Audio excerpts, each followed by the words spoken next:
What's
up, everybody? What's up? How the hell you doing? How the hell you doing? Mama is back. It is Tuesday. I know we were going to have a triple shot Tuesday, but unfortunately, Rain of Z, they had to opt out due to they're having their puppy is in ICU. So we want to send lots of love to them, their fur baby, because if they're like me, which I think they are, your fur babies are like your kids. So we love you guys. We'll get them back on at a later date, and that'll give her time to recoup from her recent surgery as well. So we want to send them love and lots of love and support. But my first guest, I love this woman. Let me tell you, she is the bee's knees. I've had her on here about a year ago, and dude, I've followed her career since I found out about her. And she's one of them. Once you see and hear her, you've got to keep up with her because she's just a badass bitch. Let me tell you, she is multi-award winning from Memphis, Tennessee, the one and only rock and metal goddess, Miss Jasmine. How you doing, girl? I'm doing great. How are you? Can you hear me? Yeah, we can hear you great, sweetheart. Yes. We can hear you great. But thank you for coming back on the show. It's been a while, girl, but I've been following you. I'm not saying I've been fangirling. I'm just saying. You know, I haven't been around like much here lately. I've been on the road constantly. This entire year has just been insane, which I'm so glad to be back on the road. I'm glad that we're back in business. It was looking a little sketch during the lockdown, but like after everything opened up, like everything was ready to rock. So we're doing it. We're going as hard as we can possibly go. Oh, you're doing the dang thing, girl. Let me tell you. And I've been following in another thing that she does, guys. And the links to her website and her YouTube channel is in the comments. But a cool thing that Jasmine does, and I just love, and I kind of adopted it when I go on road trips or I'm going to an event and stuff, is she's got On the Road with Jasmine Cain. She's got a daily vlog that she does. And let me tell you, the last one I watched, the Wiener Fest, that was just fun as hell. I'm just saying. It's always ridiculous. Always ridiculous. Oh my God. It's never as my brother, and you know him, but as Mr.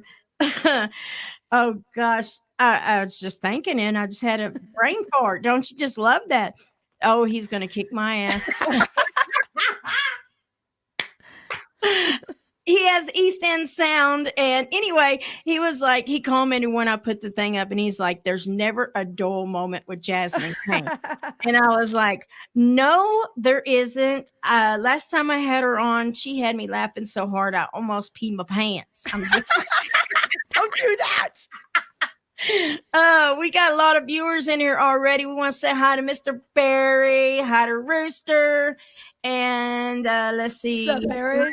Let's see where that Facebook user's coming from. That is, hey Jim, what's going on? All right. And Steven, if you are watching, comment, let us know you're there, because once we get some new updates on Jasmine, we will have, if you have any questions or whatever. And as you know, we'll, while I have her on, I will play one of her videos. And, but dude, I'm just telling you, girl, you're kicking ass. Man, let me tell you something. Every time I see you, you are at some badass rally, some badass event. And I mean, the crowds are just like, it's Jasmine, and it's, Dude, they it's love just so you, cool. girl. They love the energy. The energy that we've got with this current band lineup is just like so much. It's just so intense. It's kind of hard to explain because I mean I've always had great band members. I've always had really really great players, but the camaraderie of us three right now is the best it's ever been. And I think that just kind of transcends to the crowd, and I think they're into it. I think it's working for us. Well, I mean, damn. I mean, the first time I seen you live was at it was a bike night. I think it was a bike night, or it was either a fun. I think that one was a fundraiser. It might have been a bike night, but it was at Rodney Cycle House in Little Rock, and it's when they had so when they had the big place over there. And I'd been checking you out, and I was like, yeah, I'm going to this one because this chick's cool, So me and my husband rode up on the bike and went up there, and I was like, and you broke out in some Aussie, and I'm like, oh, this bitch is the shit. And I have followed. I remember this because that only happened one time, and it was a fundraiser. I remember that. It was a fundraiser, and my friend Amy Irene White had put this fundraiser together. And I was like, it was a big deal, like for them to put this together. It took like everything they had to make this happen. But she was like, come hell or high water, you're going to play this event. And I'm like, okay, I will be there. You make this happen. I will be there. And she made it happen. So oh, dude, you got a lot of fans down here. And, I quote unquote retired from putting on shows. Last show was Scotty Austin. It was at the Red Room in Little Rock. But everybody's like, Mama, you can't retire. You can't retire. And I said, give me 6 months to, work on the, podcast and stuff. And give me 6 months to a year. And next year I'll do a show. Well, I've decided I'm going to do a festival next year, but it's going to be a multi-day is what my plans are. But I want to put a show together that is all female fronted rock bands. Okay. And so I'm going to get with you, get your pricing, and see if we can make it happen to where you can be my badass headliner. I'm in. I mean, yeah, that would be sick. Call it Women That Rock. No. Dude, yeah, I would totally go kick some ass in there. Oh, I know you would. We never get to play in Arkansas. It's pretty rare. Well, you got a promoter friend here. You know what? You're right. We should make this happen. And I kind of got Chris King in my wheelhouse. He loves me. I do shows at the Rev Room. And so I would be like, Chris, Mama's back. He'd be like, okay. So before we get too far in the interview, I do want to tell the watchers, make sure you comment and make sure you share, because sharing is caring. And Mama likes to spank people. And but we started doing the star thing last week, and we set our goal, and we got a winner, and we give away some merch Sunday. So our goal this week is we are looking to receive anywhere from 600 to 1,000 stars. If we meet our goal, the winner will be announced Sunday, and I will be giving that winner one of these bad boys right here. It's a Mama Mary 20-ounce stainless steel water container, and it keeps your shit cold. Oh, that's cool. Yeah, that's what you got a chance to win. So get it up. No. So first of all, sweetheart, man, you've got some shows coming up still. November 25th, you're at Blossom and Cellar Door. That's an acoustic show. Yeah, that's an acoustic, right? Yeah, that's just me. And it's a really small room, so it's only 48 people capacity. That's it. Well, And that's so, sold out already, I guarantee you. yeah, I have 9 tickets left. Like I said, put Jasmine on the bill and it'd be gone. Yeah, I have 9 tickets left. It's been up for a little under a week, and we have 9 tickets left. So if you're interested, it's in Hendersonville, and that's just an acoustic show with me. They have really, really great craft cocktails. They have amazing food, and it's a really cool, like, mid-century room, kind of bohemian, modern mid-century. It's a pretty rad room, and it's just going to be me. And I think I'm going to have a friend of mine, Kyle Pudence, join me on, well, he plays violin, mandolin, guitar, kalimba, pretty much anything you could give him. He can Jack play of all trades. Yeah, he can play everything. He's like the one that went to school and learned all those things. Right. So I just give him all the instruments. I'm like, hey, try this, and he's like, done. Right. But, But you just still stuff to and say, hey, I need you to do this, and you don't even have to have a practice with him. He shows up and it's like spot on. He still lets me play guitar and piano, though. I think he feels sorry for me. But you also December the 16th. Now, my husband, if he's watching, and he's gonna his radar is gonna go off because this woman is what we call his hall pass. But, December 16th are with Lita Ford, the badass bitch herself, and that one is where, sweetheart? That is actually in a place called Lorraine Palace Theater, and it's right up by Sandusky, Ohio. So I noticed that Jim Keyser was watching on here.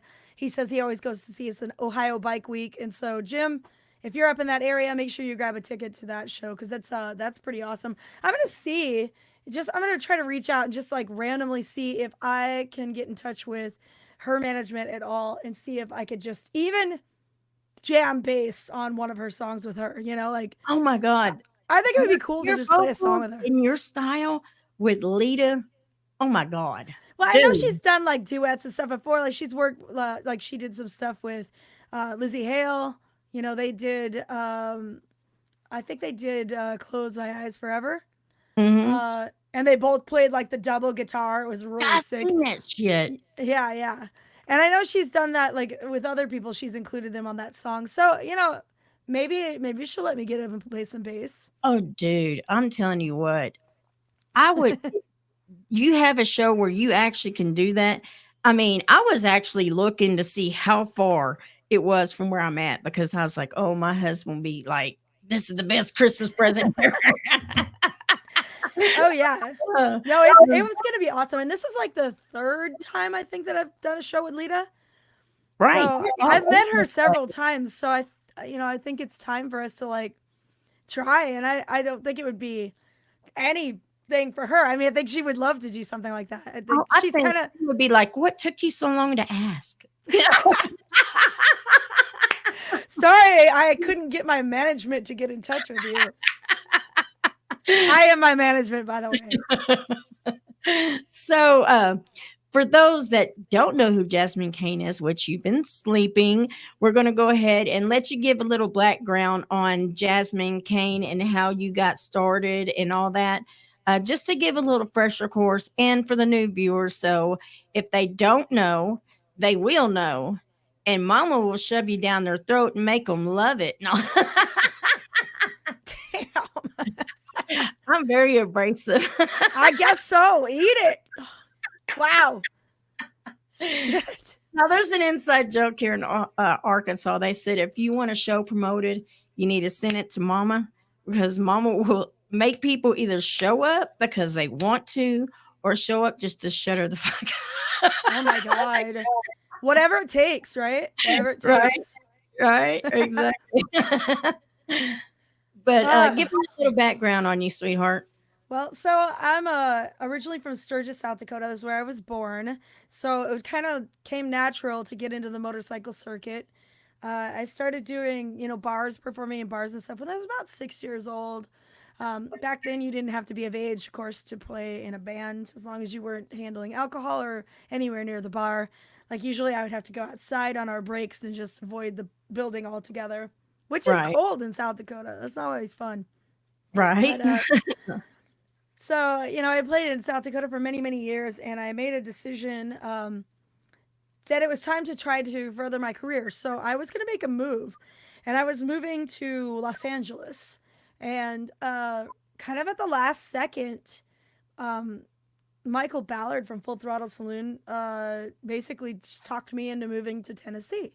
And he was like, I'll get you started here. I'll help you find some people to write with, and you know, we'll get your career started. So I was like, I thought it over, and I was like, you know, I don't know that many people in Los Angeles. The cost of living was so outrageous, and I decided, you know, Nashville doesn't seem like a bad idea. So I moved to Tennessee, and quickly found out that none of what was promised was really actually going to happen.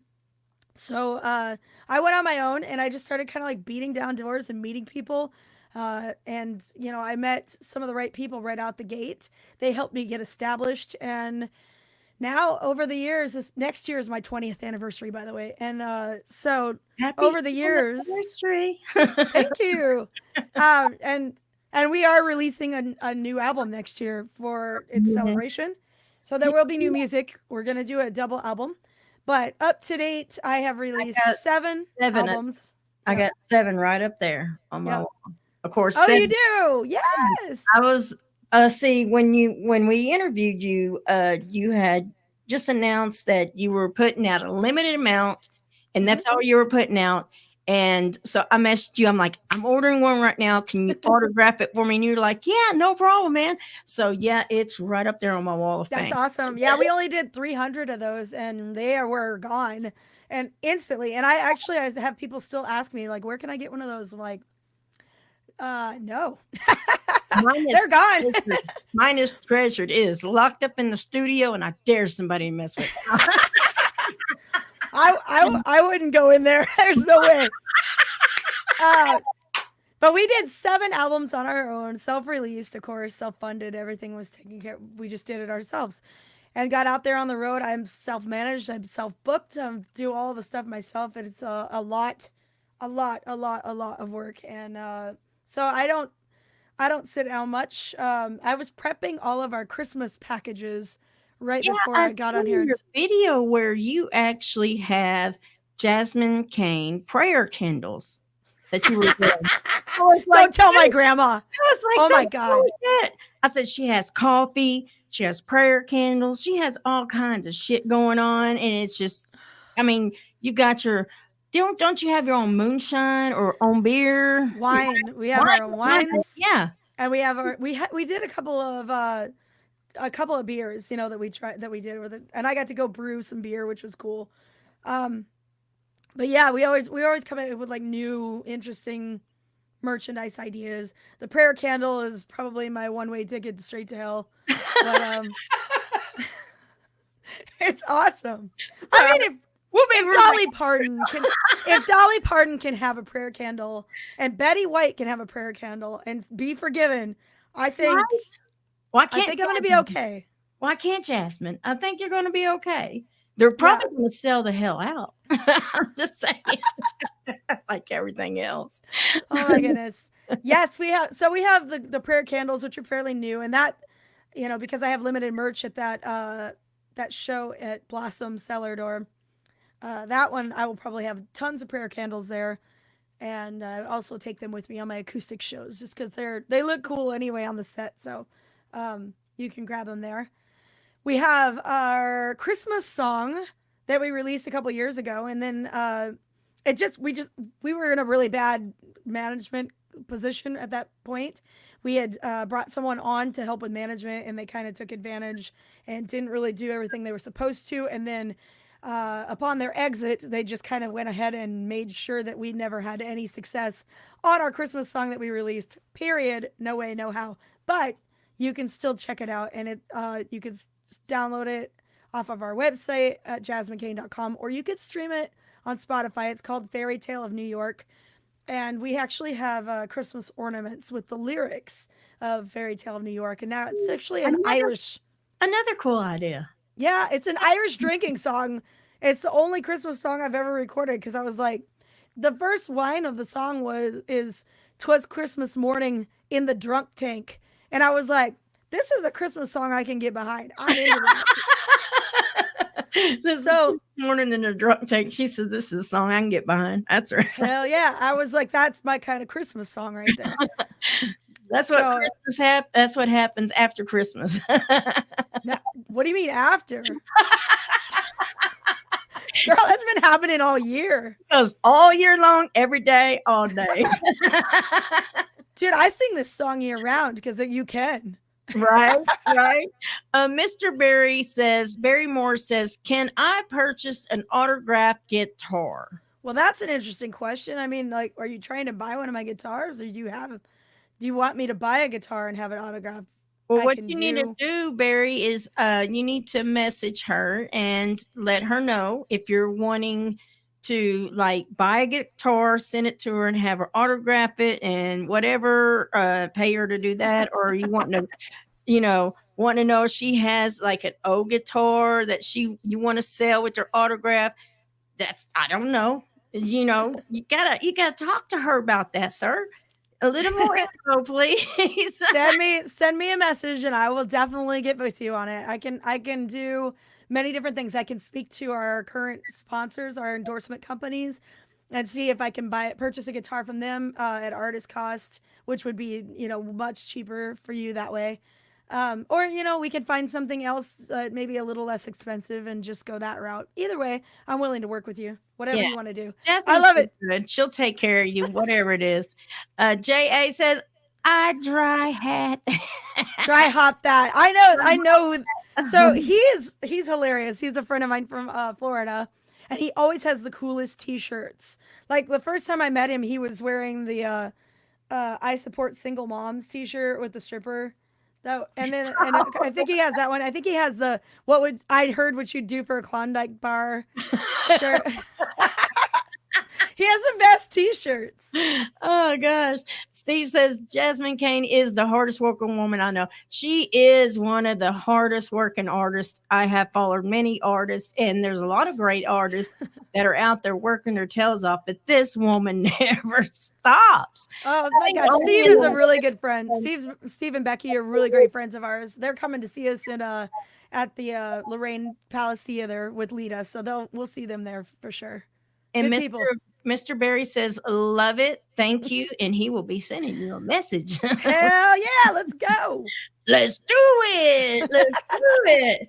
All right. So, there's another question. C Big Dog. C Dog says, "Here in New Orleans, ready to rock." Sweet. I love New Orleans. I've only played New Orleans one time in my life, and that was at the Witches Ball for Halloween. They have an actual Witches Society. What was that like? Awesome. It was the coolest shit I've ever done. Like, it was there at the Elms Mansion, and these women are like dressed like you cannot believe how amazing their dresses and their costumes are. It was incredible. The food looked like something like straight out of like a Food Network show of like one of the most amazing catered events I've ever seen in my life. And we played, like we're a rock band. I was like, how's this gonna go? Like we've got all these. I mean, if they don't like you, what are they gonna do? Are they gonna put a curse on me? I don't know. Are we cursed now? Are we gonna die? Do I turn into a frog? I don't know. Or is the door's gonna go click? I don't know. I thought it was a blast. I loved every minute of it. I wish I could do that every year. That does sound that sounds like something cool to even go to, even if you weren't playing it. I mean, you can buy a ticket to that. I think anyone can purchase a ticket. There's limited amount of tickets, but I think anyone can do it. Anyone can go. And they've got also the Anne Rice vampire. What is it? A Lasat? I can't remember exactly what the word or like what the event is called, but it's something to that extent, and it happens the same weekend. So if you don't get into one, you can always try to get into the other one. Both of them are super cool. Heck yeah. Let's see. Big Dog says, "Me and Gary from Full Throttle ready to hang out when I come back to Nashville, New Orleans." It's scary right now. Man, I've stopped down at Full Throttle down here a couple of times, and Gary is never there. Like, does that guy ever go into his own bar? I don't know. Gary, she says, why are you not at Full Throttle? Dude, it's your bar. You should be there. I don't want to drink at your bar without you. Right? But I will. Yeah, exactly. So, Jasmine, we are going to play one of your videos, and I was like, when you came out with this one, it was, I mean, because I love this artist to begin with. And with you being one of my favorite artists, I was like, this is just stupid sick. And I was so excited. But you did an Alanis Morissette Uninvited. And tell us how you decided to do this particular song. And, who was your, videographer, and give us some intel on it. So I've wanted to record this song actually from like all the way back in like 2012. We got a message from Sterling Winfield, which was the producer for Pantera's albums. And he said, I heard this song. I heard you do this song live. Like someone had videoed it and it was online or on Facebook or something. And he's like, I love your arrangement. I love what you're doing. I really want to record this with you. And if you bring your band down to Texas, I'll record it for free. I just really want to track this song. I really want to produce this song.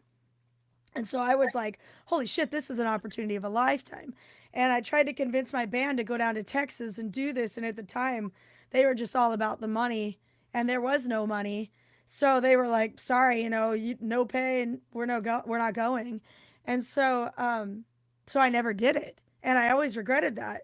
And so fast forward, to 2020, when everything got shut down, and I was like looking for something to do to be able to continuously put out content because we're all stuck at home. And I was like, you know what? Now is the time. Like nothing's more uninvited than COVID. Right. So let's do this. Let's record this now. And so we did it, and we wanted to do a music video. And of course, because of COVID, our guitar player decided he was no longer interested in touring or being part of the band. And so he split. And now this video that I had in mind was scrapped entirely, and we had to rewrite it basically on the spot. Thomas Crane from Kill Devil Films came down from Tampa to do this video for me, and he's done quite a few of my videos. In fact, does pretty much all the videos for Queensryche, Saliva, a lot of those bands. So I'm working with he's a pretty well-known editor and producer director. And so we talked about this concept, and I said, I want to walk around like all the parts of Nashville because it's a ghost town right now. And it's so weird to see downtown Nashville with all the neon and all the lights. Yeah. But like no one is there, and like not a car, not a single soul on the road. All of the like big work, like construction signs just say like wear a mask or go home. Like it was really crazy and pretty surreal for somebody that's lived in Nashville for 20 years. I've never seen it like that. People that have been here longer than that have never seen that. This is something like no one has ever experienced that we know. Our parents, our grandparents, our great-grandparents, right. No one's ever went through anything like this before. So I just thought it was really surreal. And I wanted to film this video of just like being in town and like being everywhere around here, and there's just like nothing's open, no one's around, like people are looking at you from inside, like the window. They won't come out. No one's welcome. You're not welcome anywhere, Right. I just thought it was so crazy. And the final scenes of this video, we had the idea for we kind of made up on the spot, and we were in our basement, and we needed a snow kind of element. And we had, of course, no snow. There's no snow here. So, oh man, so we destroyed my basement with styrofoam. That's all styrofoam. It was in my nose. It's in my mouth. It was in everything. I'm still finding styrofoam in my basement from that music video. Oh my God, what a mess. But the video was amazing. All right. Well, we got another viewer. Hey, David. David said, got to meet Jasmine and Kevin at Thunder Beach. Great. Yes, yes, yes. So what I'm going to do is I'm going to bring me and Jasmine down in the audience or in the lobby, my lobby area. We're not going anywhere. We're going to do this video, give y'all the ones that don't know who she is, give you a little wake up call. And then we're going to come back and we're going to get some of Jasmine's wild road stories and maybe talk about her. Maybe, yeah, that's the fun part when it comes to Jasmine. Oh, and a lot more updates. And y'all stick around. We're going to rock out and we'll be right back.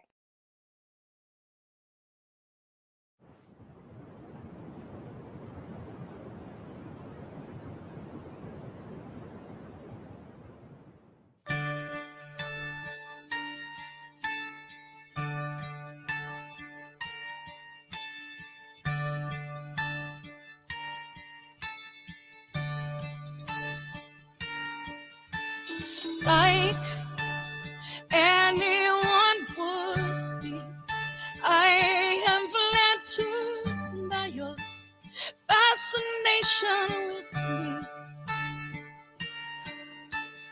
Like any hot-blooded woman, I have simply wanted an object to crave. But you're not allowed. You're uninvited, unfortunate.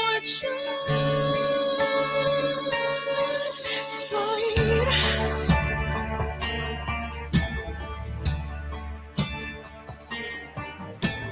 Must be strangely exciting to watch the stairway swell.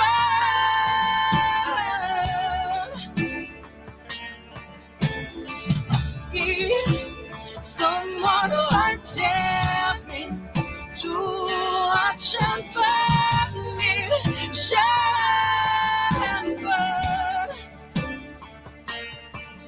But you're not allowed.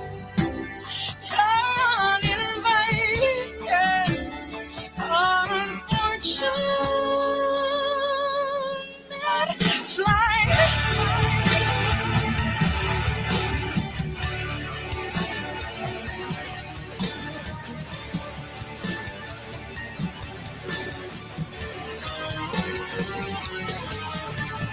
Like any young child at terror, Dory, I must seem greatly intriguing. You speak of my love like you had experienced love like mine before. But this is not allowed.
That's what I'm talking about. That was phenomenal. Like I said, with nobody there, the cool ass outfit you had on with that badass mask. I mean, if you have to have a mask, that's like the coolest mask ever. Dude, that thing was awesome. I actually had it made like to fit my face exactly. It's leather. And so it's made from a company called Ritual. And Ritual also does like a lot of the costume clothing for like Evanescence and like Arch Enemy. So they're pretty well known in the entertainment world for their custom leather stuff. But when I knew I was going to be wearing that, I was like, well, I should have them make it exactly, and it was cool with the snaps. But oh my God, you can't breathe in that thing. No, and it was hot, girl. It was hot. I bet. But like you said, it just happened to be that time where you could do something like that downtown and nobody's there. So it looks like you're not invited. Like, you're who is this crazy, like, person that's just walking around when in no man's land. And it followed the song you were doing. Everything it just fits so freaking great. I mean, it was so weird too, because like, one of the scenes there is right at Old Hickory Lake, which is where I live. And, there was some sort of confusion with how much water to let out of the dam, and they let too much out, and it actually like killed a bunch of fish and stuff because it just like drained the lake. So like that was a tragedy as well. And like all of the dead fish and everything everywhere. I'm just like, oh my God, it truly is apocalyptic here. Oh my God. It just like everything was like, okay, she's doing a video. This is going to happen. Boom, boom. Oh yeah. Everything happened at the same time. It was like, wow, this is crazy. This is like, I'm not leaving my house. Well, I mean, you look like you owned the town at the time, so I think you had it going on, sister. Yeah, no, it was fine. Everybody left me alone. The best part about filming during COVID was that there wasn't anybody walking around downtown asking for your film permit, because you have to have a permit to record. They didn't want you to get out of the house. They ain't going to ask for no permit. Oh, no, but I mean, like downtown Broadway, if you're filming a video, they're going to ask you for your permit. And, well. Catch me if you can, because there ain't nobody here. Exactly. So it was funny because we were all walking around with like clipboards, like as if we had paperwork, but we didn't. There you go. That way you looked all business. We looked like we knew what we were doing. All right. And we actually shot 2 music videos downtown that night. Oh, really? What's the other one that you shot? The other one is Do It For You. It's funny. That's the other video I had that I was going to play when we get done. Yeah. I didn't have any idea that those were filmed at the same time during the one of them was filmed at like earlier in the day where there were actually people downtown. And then the other one was filmed like after the bars were, because they were under curfew, right? So they had to close by a certain time. So the other one was filmed after curfew. Right. But they were both filmed the same time. So you get to go and play, like I said, some of the coolest places, some of the biggest festivals. You've been on some of the most iconic stages and stuff. Give us some funny, just crazy road stories. And by the way, guys, I'm putting a link. I have the link. Where did it go? On her YouTube channel. When Jasmine is on the road, she does daily on the road vlogs with Jasmine Cain. And let me tell you, you got to go watch some of these now when we get done, because they're freaking hilarious. I mean, we're talking. If this music thing doesn't work out for me, I might have a career in comedy. It's possible.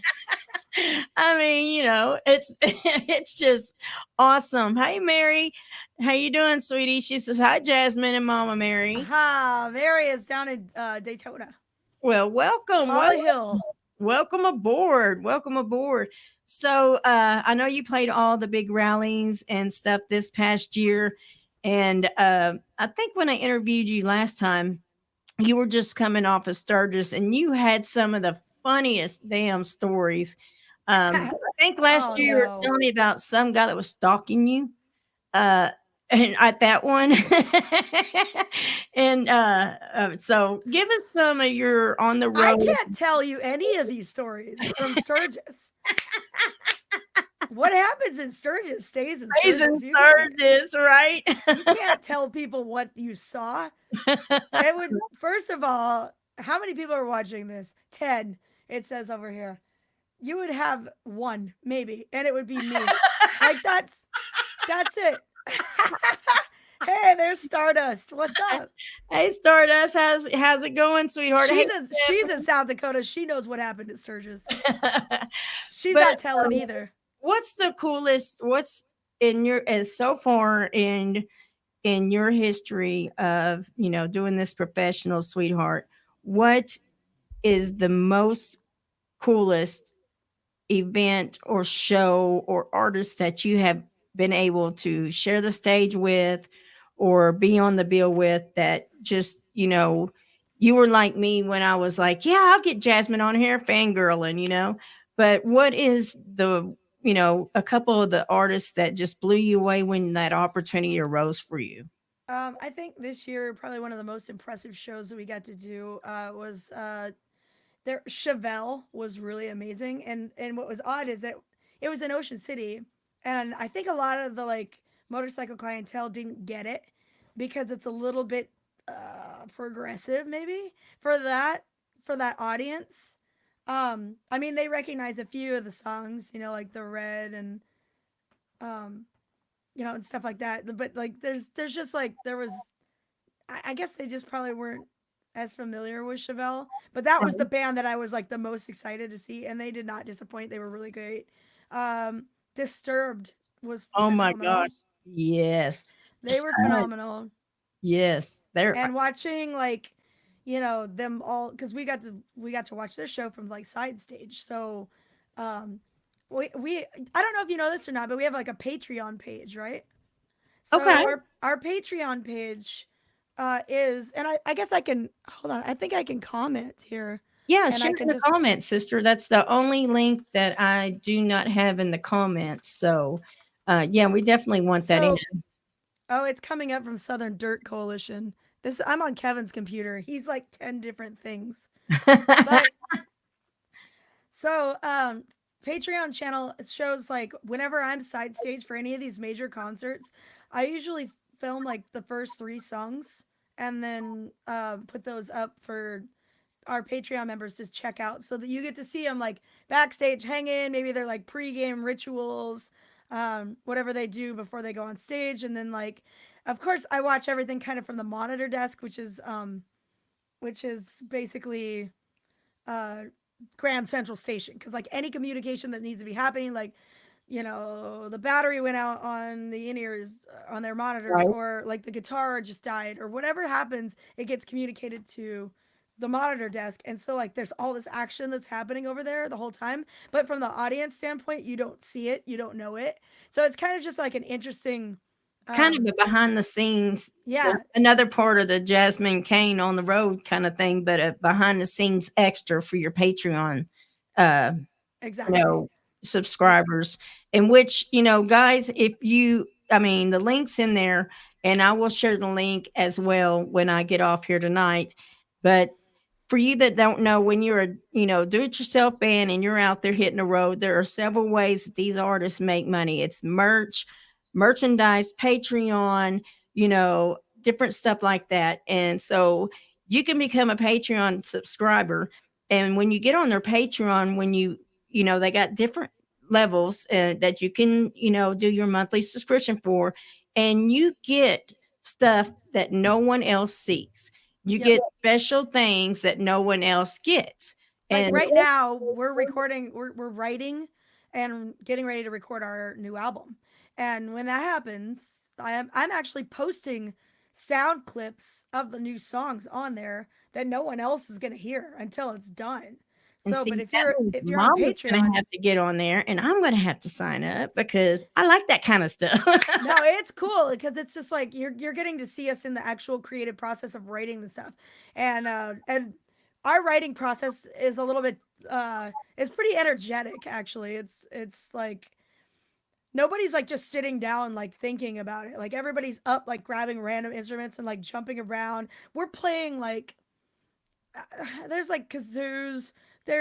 I've got like this weird keyboard thing that's a cat that our guitar player gave me for my birthday.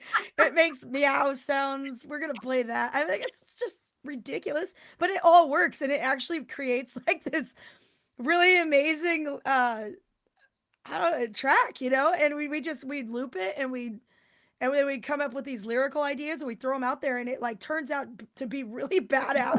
And you're just like, how in the hell did we just pull that off? But it's so chaotic and crazy and it happens fast, really fast. So I'll take like a sound clip from when we actually kind of have our shit kind of together and you can listen to what we came up with and our inspiration for it. And I posted our first one up today. Patreon is as little as $1 a month to join us. And I mean, I figure, you know, rather than like having those handful of people that you're always counting on to like donate and subscribe and all that stuff, if everybody just did $1 a month, like what's $1? Right. You know, just do $1 a month. If I had 1,000 people do $1 a month, like that's our payment for our RV a month or whatever, you know, like that's for us to stay on the road. And I don't know how many tires we went through this last month, but we were in Florida and that hurricane just came through. And so I think we blew like 2 or 3 trailer tires just from the debris that's on the roads, the nails, the screws and stuff. It gets expensive to tour. And we're trying to make ends meet, but as you see, like fuel prices are astronomical. Oh my gosh. And we're on diesel. Yeah. So diesel is the only thing that's not going down in price. No. So, you know, we're kind of screwed out here. Like we're just trying to like make ends meet. And we want to give you new content. We want to constantly be working on that, but we can't constantly be working on that if we're trying to keep our head above water financially. So that helps us out to keep us going. And trust me, we have a laundry list of ideas of things that we want to do for you. We just have to make sure that we have the time to do it and we're not sitting there trying to make $1 instead. You know what I'm saying? So it really does us a lot of good when people go and subscribe to our Patreon. And you know, the other thing that you can do, and this costs you nothing, is go to our YouTube channel and subscribe and watch those videos. Like put our videos on, like our music videos and stuff, or the on the road with Jasmine Cain videos that you're talking about. Put them on during the day, like when you're doing laundry or doing dishes or whatever. Just let them play, and because we're so close on our watch hours that we're almost in the position where we could start monetizing our YouTube channel. You know, so like we're this close. So if everybody went on and just subscribed and like started watching our videos or just putting them on during the day, like you would leave the house. Don't even have to sit there and watch it. Just put it on, let it play. Adios, Jasmine Cain. Good luck to you, you know? And then go do like more important stuff. But but you're going to want to watch a lot of them because I mean, they're freaking hilarious. And I've got to get caught up on them because I've missed some. And I was catching up on one before the show, and that's when I seen the one about the wiener fish. And I'm trying to remember what was that? Oh, when we were doing yes, the sausage fest. We were cooking all sausage fest. Yeah. Oh, yeah. When we were on the RV and we were trying to cook all these sausages, it was a sausage party. Yeah, and that was just like, it was so funny the way I mean, it's pretty much a sausage party on that rig anyway, but. You know, oh god, I'm here to break up the monotony. There you go. Mary says, can't wait for the new CD. I know what you mean, Mary, because she puts out some awesome music. So have you released the name of your up and coming album, or no. when will you be giving teasers on when you're going to be doing that? And I know you're full. I don't ever name an album until I am done with it. When I've picked all the songs and they're all in the can, I will listen to them and I will get a collective thought, and then I will name it after that thought. Um, my idea behind this album, because I was not going to do another album. I was done with 7. I was like, I've done 7 albums, man. That's pretty epic. And that's my number. That's my lucky number. That's the number of albums I thought I would put out. And I was so happy with it. It was my best I work mean, to date. that's something to be very proud of. I mean, Yeah. there's fans out there that might be lucky to put out 1 or 2, but to have 7, and not just 7 albums, but 7 iconic albums out. Yes. It's just that's something to be really proud of. So For sure. And we loved it. And we loved it so much. We sat there and watched all the copies in our basement while we were on lockdown. And I was like, I can't go out like this. I can't let this be the last thing I did was record the best. I always call it the best album that nobody heard, because we couldn't tour and support it. So it just sat in the basement, and I was like, man, that would be a really shit way to go out. right. Hey, Rodney. Rodney's on here now. Rodney Jensen is with Scully Customs, and he is one of our sponsors for 2022, hopefully 2023. Ronnie. And Welcome. he's waiting for me right now, because we're gonna go have a beer, and he's in Nashville.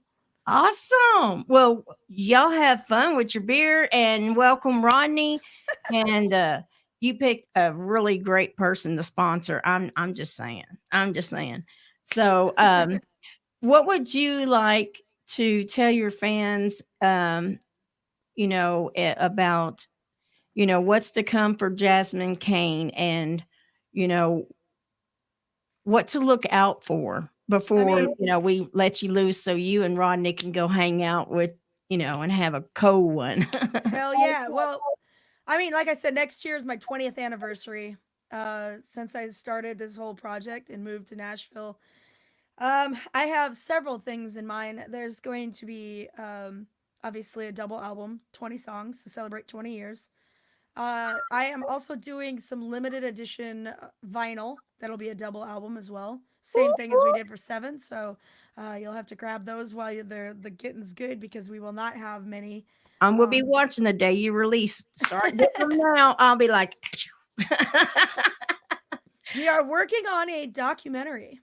We want to go back and film and record, do interviews with previous members of the band, and just kind of I've already done my segment of the interview, and then and I just wanted to get input from all the previous band members. So I'm going to be working on that over the winter, and hopefully releasing this documentary of old footage of us playing like years ago from the very, very beginning. Awesome. It's going to be kind of interesting. About probably a 30-minute documentary, rockumentary, mockumentary, whatever you want to call it. Rockumentary. And then of course we have 2 different poster people that specialize in illustration, that make show posters. And I'm not talking about the ones that you just print off thousands of copies and whatever you hang everywhere. I mean the screen printed press. Yeah, the real shit. The real, right. Yeah. So we will be doing a limited edition of 8 of those. Oh, 8. 8 of them. And so there will be 2 artists producing 4 pieces each. And there will be all kinds of little Easter eggs hidden in those posters. So you'll have all these kind of hidden innuendos and throwbacks to the years, song titles, things of that sort. So it's kind of fun. I want it to be something you look at, and every time you look at it, you see something new, right? Right. So when you're ready to release, and sell these and stuff, will they be on your website, or will that be something that your Patreon subscribers get? Obviously, Patreon gets first dibs at everything. They always do. Any the vinyl, Patreon get first dibs at vinyl before that ever came out. So if you're worried about that, make sure you're on Patreon. You're gonna get first chance to get your hands on those things. And since they are limited edition, it's not a terrible idea. Right. So Exactly. And it's going to be some iconic stuff because I mean, I'm just saying, I've got 7 right there and I Yeah. treasure that because I know that's something that's not going to be reproduced or there's something that's a million of them. It's a Yeah. limited amount. And it's, when you meet artists that just a lot of their songs touch you at different parts of your life, like your song, Be Brave, helped me when I was going through cancer. So, I mean, when you find something like that of the artists that just really have, been a big part of your life, you got to grab this stuff while you can because there's not going to be any more of it. It's going to be one of a kind. I So, will tell you, like the new album is going to be a lot more chaotic than oh. 7. All It's right. Heck it's definitely different. oh, another layer, Jasmine. Yeah, you haven't seen this before. I'm not sure you want to see this, but you're gonna. It's gonna be great. If you're doing it, sister, it's gonna be great. I know it is. I mean, It's gonna be interesting. And then of course I just always want to encourage everybody to constantly go to our website, jasminecain.com. I've got Christmas packages and items that I'm only offering during the holidays. So some of those are very limited as well. I just like to offer something kind of unique. So if you were looking for a gift or something for yourself for the holidays that you're not going to find anywhere else, then this I highly recommend. awesome, awesome sauce. Well, Jasmine, thank you so much, sister. I'm so glad I got to catch up with you and, get some updates from you. And, I kind of like the idea of getting you on about once a year. That way we got a little bit of time in between, and that way we can get lots of updates and lots of exciting stuff. Because I mean, you're out there, you're doing the dang thing. You're kicking butt and taking names. And I mean, you're nonstop going. So it was, when I messaged you and you're like, now's the time. I was like, yes, jump on it. Yeah. Okay. Where can I fit her in, No, But I don't take much time off, and this would be something that would be almost impossible if we were actually out touring. right. Because What it's you're all always dependent. doing. Well, it's dependent on your Wi-Fi signal and what you've got available to you at the time. So Right. Right. Mary says Jasmine has a she has touched a lot of lives. She has. And she said no, Stardust says can't wait for SD album release party. All right. South Dakota, man. All right. Sodak. We gotta go home. Take it back to the homies. Heck yeah. Well, sister, thank you so much for coming on. And when I get done tonight, I will share your Patreon link on the top of my page, and we'll try to get you some more Patreon subscribers. And, I'm going to be watching your page and seeing when, and I'm going to sign up for Patreon too, because I don't want to miss these posters and all this limited stuff and this cool stuff, because you make it so exciting to be a fan of yours. And from a fan base, from a fan personally, I want to tell you, thank you for taking us on the trip. That's cool. That's cool to hear. Because I want to make sure that people are having a good time. That's my number one goal, is to make sure that people are always having a good time and are excited about what's coming out. I don't want it to be just another, boring interview about like, oh yeah, we're really excited about X, Y, and Z. I just want you to I want you to hear it. That's why Patreon's so cool. You're gonna hear it. You'll know right away. You'll be able to tell right from that. And see, I made you a new fan because Stephanie, she plays drums, and I've been sending her songs to learn. I was like, you need to learn some Jasmine Cain songs. Sweet. So Stephanie, that's she's rad. working on Be Brave. She's working on Highway Dude, her profile picture is sick, man. She looks like a badass bitch. Look at her. She is. And she's like, Mary, now I'm stuck on Jasmine Cain. Thank you. I was like, well, could be worse things, I'm just saying. Yeah. Well, make sure you go over to I'm going to put up our, oh man. There's 3 keyboards, and depending on which one I enter, I come up as a different name.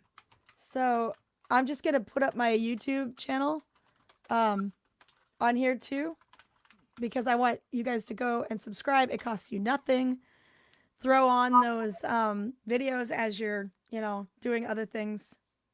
And And if you stroll up to the top of the comments, everybody that's also there, if you can't find it, because we still got David Lioncourt coming up.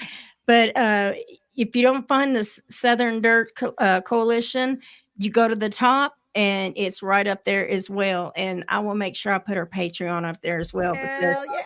You love, you subscribe, and you follow, and you ain't going to be disappointed. That's for sure.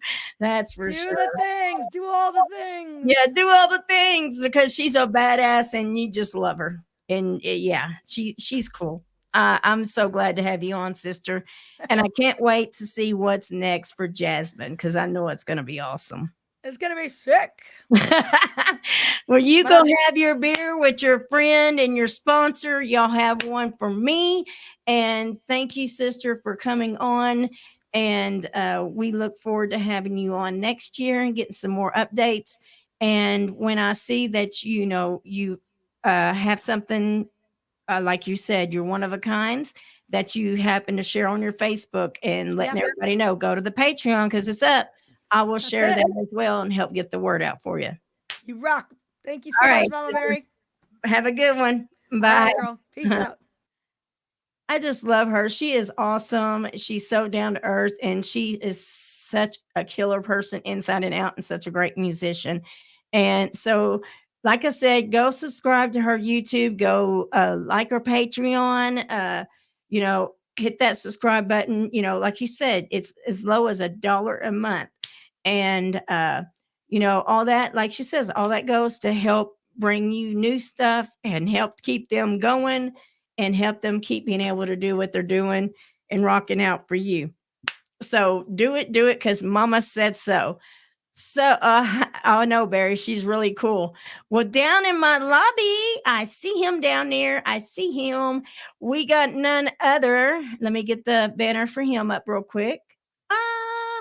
Yes. I had him on about a year ago. And if you don't know who this badass is, you will by the time this interview is over with. But who don't know who David Lioncourt is? If you haven't heard of Lioncourt, you've been sleeping. And you don't need to be doing that because you're missing some really cool stuff. So I'm going to bring David up.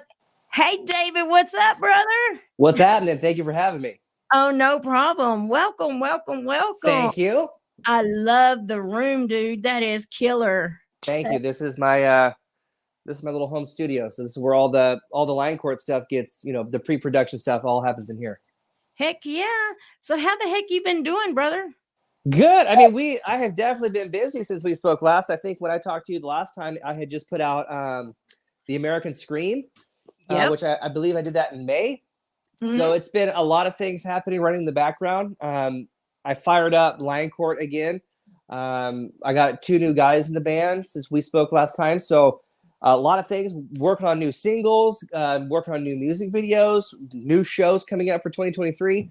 So we're kind of like on the outside looking in, it looks kind of like, oh, Lioncourt's kind of like chilling right now, but absolutely not. Like behind the scenes, like this thing is running on all 8 cylinders and we are going, doing all the things that we can to ensure that 2023 isn't going to suck. So, well, I'm sure if they follow you on Facebook or, which I'll put that banner up as well, which his website, again, his links are in the comments, his website, his YouTube, his Facebook, and his Linktree. If you don't know what Linktree is a one place where you can go and every way of finding David is right there. Simple, easy peasy.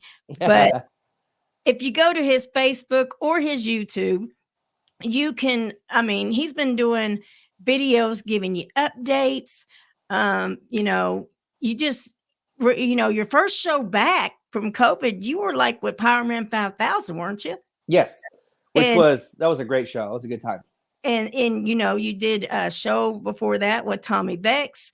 So, you haven't been sitting still. And if you keep up with your videos, you've been doing, like you said, behind the scenes stuff and, getting it ramped up. So 2023, I got a feeling it's going to blow the heck up. That's the hope. We were feeling it back in 2019, like leading into 2020. It was like we had a lot of momentum, and like we were playing shows all over California, and people were just like, dude, this is it. You guys are going to blow up.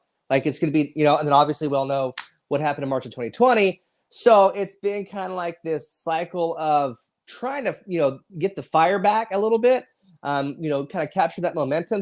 But we are working with a whole new team. I got JPF Development that's in my corner now. So they're helping with a lot of things. So we got a whole full team of people that are running things behind the scenes, more shows, more music videos. I'm looking to put out, you know, a whole bunch of songs for 2023 because it seems like I always try to do a lot, but I seem to try to do it by myself. But now having like this whole team of people that are on board, that are going to be helping with a lot of things, it's going to help me really kind of focus more on just writing good tunes. So, Mr. Berry evidently knows who you are because he said, hey, I would piss myself if I could just shake the man's hand. Oh, dang. That's high praise, my man, but definitely don't piss yourself. I mean, if we do ever meet, I'll be sure to, I don't know, send you a text or something beforehand so you can wear some Depends or something to prepare in case you do actually have to urinate in some capacity upon shaking my hand. But otherwise, thank you. That's it. That's a lot. I appreciate it. That's dedication.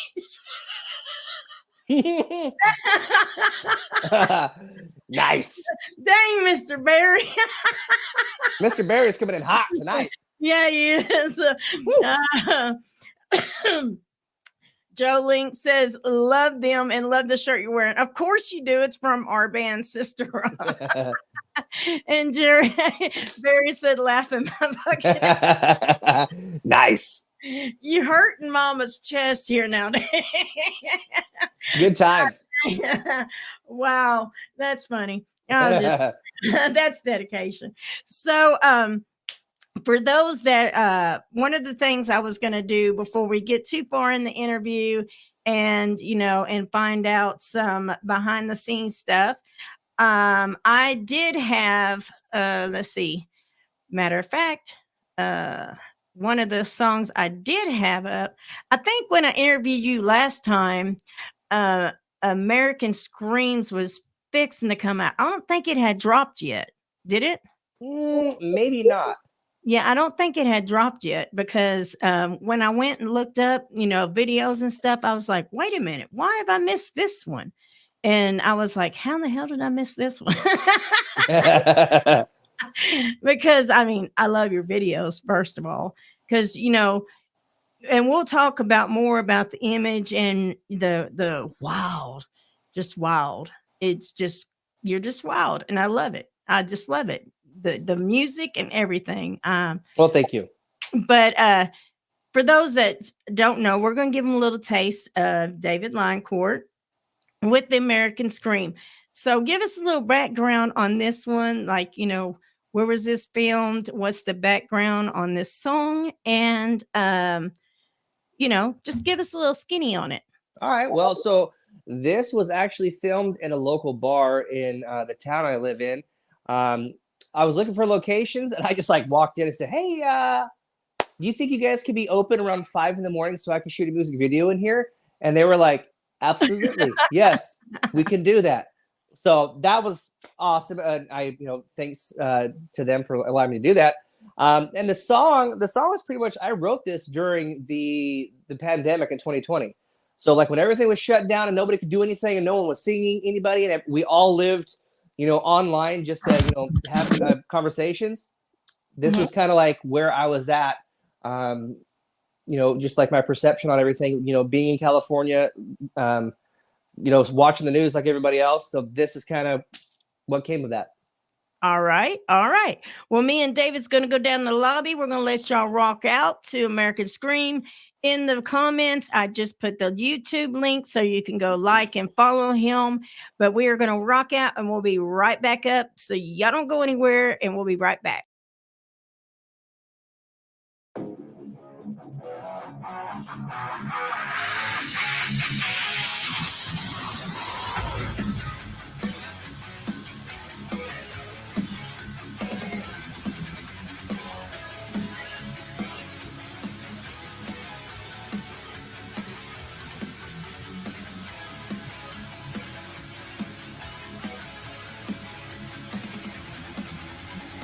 It's time to listen, pay attention with haze. Murder's in season, so there's no time to waste. There's pressure building in every city we're in. It's time to rise before it's far too late. And can't you see, electric misery? Wait, now they're coming after your town. Till there's nothing left in your ground. Down there on your knees. Time for the American dream. The American scream.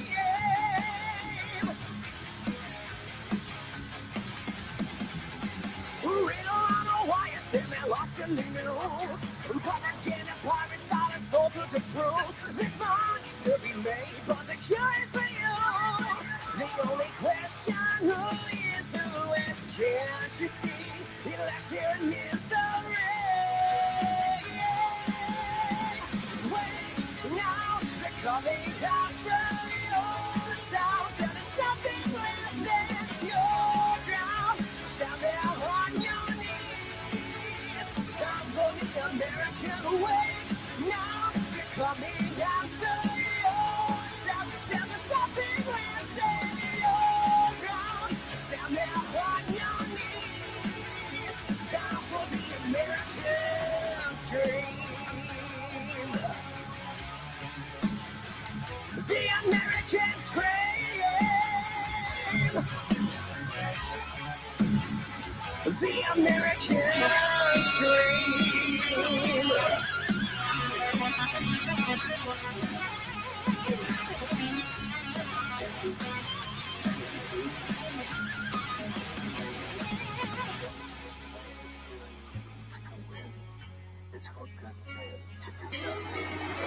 Wait, now they're coming after your town. Down there on your knees.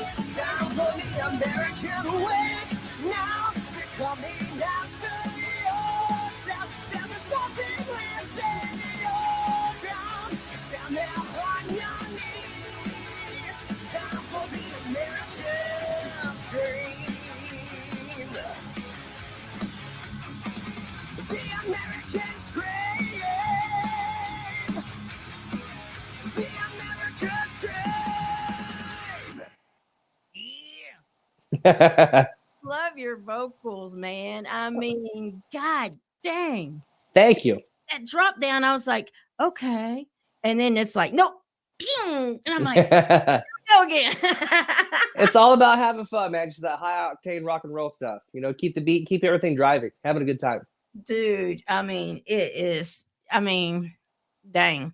It is awesome. It is awesome. So what do you have coming up, brother, that you can talk about? I know you probably have stuff you can't, but what's to come for David Lioncourt that you can talk about? Oh, by the way, let's see. See, Big Dog says all signed up and subscribed on YouTube. Thank you, my man. I And appreciate Mr. that. Barry says freaking awesome. Thank you, Mr. Barry. Calm down, Mr. Barry. We don't want you to pee your pants. No. Mm-mm. Not today. Not today. Not today, Mr. Barry. So a couple things that we have that are going on, I guess I could say, is that Lioncourt, my band, we have a show December 17th in Sacramento with some other bands that are, I'm pretty sure most of them are local within the state of California. So December 17th, Saturday, we are playing a show up there, Old Ironsides, which is going to be a great time. And then, you know, kind of like getting the dust and the rust off of this machine, kind of getting everything back in order. And then 2023, the first single I'm going to release through Lioncourt is it's going to be called Bed of Bones. Ooh. So it's the picture that you got on your Facebook and stuff. Is that like going to be your album cover? Maybe a little sneak peek for those who are paying attention, right? See, I was paying, and Absolutely. the profile picture, it's all the crow and the sun. It's all tied in. So I mean, yeah, there. I pretty much I think I did about 20 different album covers, and the ones that I have up there right now, those are going to be the ones that people will probably see first. So definitely that new single will be coming out early 2023. It's already done. I just basically am sitting on it until we have everything else, in position. But it's another like just ass kicker of a rock song. I mean, if you're into, driving up tempo hard rock, this is going to be the tune for you.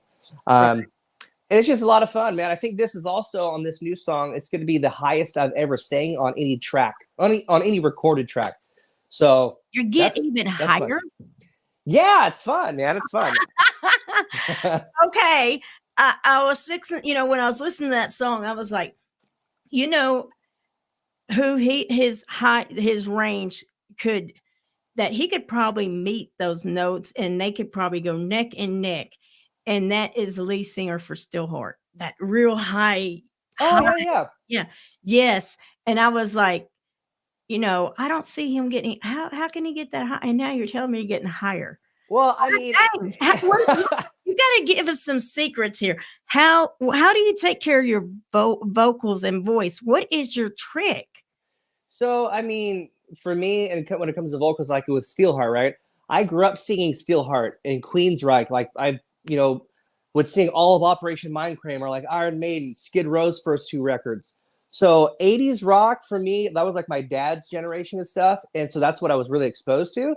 And, my dad could sing really good. He could sing all that stuff too. So for him, whenever it was time to talk about singers, the high watermark was always, Jeff Tate, Sebastian Bach, all these guys from the 80s that had like the bulletproof voices. So when it came time for me to sing, which for me, singing was the last thing I tried to do. I mean, I was playing guitar for years, playing drums, bass, and piano, and then the vocals was the last thing. I was like, well, let me see what I can do. So when it came time to do all those things, I kind of like locked myself in a room and like really developed how I sing through singing those really high songs. And I think that it just came with a lot of reps. I've never taken a lesson for anything. I've never had a, So you're self-taught and everything. You're that dang good and self-taught. Yeah, I mean, I can't read music. If you put music in front of me, I would have no idea what I'm looking at. But if you let me listen to something, I can grab a guitar off this wall and play it for you. Right. But in terms of keeping my voice in shape, I took a lot of time, when Lioncourt was playing a lot of shows in 2019, I developed a lot of bad habits live. A lot of times you can't hear yourself too well, or if you walk around the stage and you get up too far out, you can't hear yourself. Right. So I noticed that I developed a habit of over singing a lot, which would wear out my voice. So what I've done in this downtime is I really I started over. I went back to the basics and really started focusing on singing cleanly, really allowing the note to hit the vocal cords properly, and just really focus on being a good singer without throwing in all of the characteristics that I like whether that be grit or like a lot of vibrato. And I just really focused on hitting the note and being precise and then working my way up.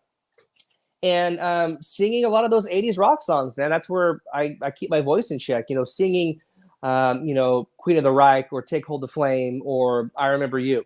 All those songs are really, really high. And when you go, back to, bands like those later bands in the 80s, like Steelheart, Firehouse, or Slaughter, I grew up singing all those too. So by singing those different styles of vocalists from that decade, you really find different areas in your voice on how to reach those notes, whether you're, moving in from chest voice into head voice or using a mixed voice. So in a lot of the Lioncourt stuff, I use a lot of mixed voice for the choruses. But, you work on it enough so that people don't know that, oh, he switched into like a mixed voice or into a head voice. You're able to blend those things well enough to where people just think. You wouldn't be able to tell you were doing it. It just all flows so smoothly, Yeah, so that's just years of singing and trying out new things. But again, coming back to starting over and really kind of going back to the basics of my voice, I was able to sing higher than I've sang in years. I got away from those bad habits that I had, developed from singing so many years in live performances, where it really kind of wears you out a little bit. So, singing I Remember You by Skid Row, 5, 6, 7 times in a row, and really focusing on every single note and, working your way all the way up to the top, because, I mean, anybody who's heard that song knows that Sebastian Bach is not playing around. No. So by being able to, pull off the way that he sings high, it's different than the way that Jeff Tate sings high, which is different than the way that Mark Slaughter of Slaughter sings high. Right. All three of those guys sing really high, but the way that they go about achieving it, they use different styles and different ways of getting there. So by singing those different ways, I'm able to utilize those different tools. So in a live setting, if I'm, I'm at the end of a set, I've been running around and I'm tired, my voice is tired, I'm able to execute the same note by utilizing different paths to get there. Right. If that makes sense. It does. It does. So, actually. I mean, it's definitely, hydration, obviously, is a big thing. I always do warm-ups before a show. I do cool downs after a show. If anybody's a singer, whether if you're singing hard rock or heavy metal, if you're just screaming, taking care of your body is a huge deal. Especially as you get older, your voice is going to change. Like how my voice sounded at 20 versus how it sounds now, it's not the same. Right.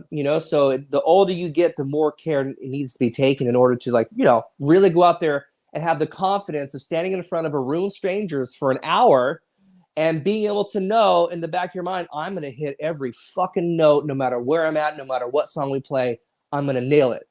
Because once you have that, that confidence, the rest of the show, it's just fun. Like you're up there just having a good time. Right. So, but you got to put in the preparation, you got to put in that work, the background of making sure that you're following up on your voice daily, hydrating, and, if you can, get proper sleep, which I know that for a lot of us, a lot of the creatives, people who, like the things that we like in terms of like music or art, we all often, at least in my experience, a lot of us have troubles with sleep, insomnia or different kinds of crap where it's like you're asleep for 2 hours and you wake up and you're awake for 3 hours and you go back to sleep and the alarm goes off. Yeah. You know what I mean? So it's like, that can wear you out. And, when your body, your voice is your instrument, everything that you do affects it, including that interrupted sleep. So I have to do everything that I can to ensure that when I play a show and people are coming in to hear Haunted and Porcelain Bones or The American Scream, that I sound like the fucking recording. Right. Because that's like what they're getting on that album or that CD, and that's when people just really, attach themselves to an artist, is when they get this really kick-ass CD and they're like traveling in their car listening to it and they're like, hell yeah. And they can feel like the words reach them, the music reaches them, and it's just iconic and it's just like in your face. And then they go see them live and they're like, what? Yeah. And you don't want to be that artist. You want to be an artist that when you hit that stage, what is on that CD and what made them buy that CD is what's on that stage. Absolutely. 100%. That's when it's just epic, because I've been in those situations, with me, being a booking agent and different things, and also being a music fan since, I could play music, listen to music, singing to my mama's candle, kind of, but, there's some artists that for years, every time they put music out and I bought it. And I happened to go see him live and I was like, this sucks. And I'm like, what just happened? And it's such I know, like, I'm just one person. I don't matter, but it just blew. But then, the one time I got to see another artist and I was preparing myself, okay, is this going to be what's on that CD? And it was even better, because you had the music was there, everything was there. And then not only that, the production they put with that music, it was just like, holy shit, Absolutely. And it's a big deal, I'm the exact same way. Anybody who plays music or sings or whatever, we're all fans first. We do this because we grew up and we were inspired by people who did it, so it's like, I take it seriously, so I know that when people come to see a Lioncourt show, there's a good chance that they've driven an hour, 90 minutes, maybe 2 hours. I know in the past we've had people come from out of state. That means that, who knows? You take time off of work. Did you pay for a hotel? All that gas isn't cheap. people are getting, childcare to, so, mom and dad can go to a rock show. Right. And it's like that's investment. That's time investment. That's a lot to ask of people. It's like, hey, I know it's, a Friday night and you're tired. You've been working all day, but hey, you want to come, hang out with me for an hour? And it's like, if I'm going to request that of people to, get the daycare, get the kids ready to go to grandma's house, get the car, haul butt, get ready, put on, dust off the old leather jacket to come hang out for a rock and roll show. Right. I'm going to hit that stage. And my goal is to execute 100%. So what you have been listening to on the drive up, you're going to see in person, and it's real sound coming out of my face. All right. So we're going to have a good time. This ain't no Milli Vanilli stuff. And this ain't no, somebody that had all kinds of effects added to their stuff to where it made them sound that good. No, this is the real deal. And when you see it live, it's going to blow you away and it's going to make it even better. And, I hope you come anywhere. Well, I guess you wouldn't have to come anywhere because I could fly. See, you done put that in my head. See, road trip. No. So, I mean, we're definitely having some things happen for next year that I think they might be worthy of a flight. I mean, I'll definitely keep in touch on it, but I mean, there are some bands that are interested in LIONCOURT opening, and I definitely think they are not confirmed, but if it does happen, it'll be really huge for us. Oh my gosh. Yeah. See, I'm going to have to make a trip now. You're definitely going to have to keep me in the loop for sure. Absolutely. For sure. Because I mean, we talked on here, we talked in chat, we bullshitted with Doug and them in chat, and stuff. So, I mean, I really love your music. I love what you're doing. So it would not be a big deal for me to actually do that. That would actually be really cool. And especially, I know how hard you've been working, and to have it be something that's really iconic and epic for you as well. I would love to be in that crowd and be able to witness. That'd be so awesome. I'll be the crazy woman out there, probably hoarse as shit the next day because I'm screaming at the top of my lungs. It'll be worth it. It'll be a good time. And I'll be like, yeah, I told y'all was coming. We'll have to take a selfie for Mr. Barry. We just have to warn him in advance. Sorry, Mr. Barry, I won't take you if you're going to pee your pants. Absolutely not. If you do, let me know. I'll put on like a raincoat. I want to get my boots muddy. Oh my gosh. So I want to play another one of your songs while I got you on here, sweetheart. Yeah, buddy. I want to know, I had Devil's Bride, but I want to know, what would you like me to play for your fans and the new fans? Oh, okay. So anybody who hasn't seen us, Devil's Bride was a good response to it.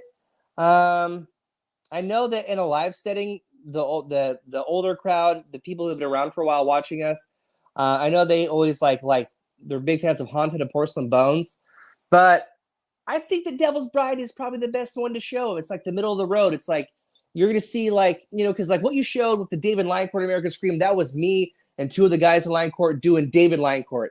Right. So we were like kind of stripped down, like kind of like streetwear type of deal.